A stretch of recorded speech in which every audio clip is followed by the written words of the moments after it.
வந்ததையா இது எந்தெந்த சாமி தந்ததையா எத்தனை பாட்ட சொன்னதையா அத சுத்துற பூமி கண்டதையா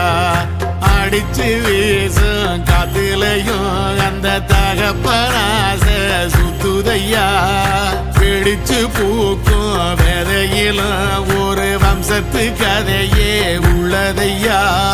100 தலைமுறை சேர்ந்து சதுக்குன ஈர நலம் இது பாறையா வாழும் வரையிலும் நீயும் விதைக்கிற கடமை இருக்கு கேளையா கோடி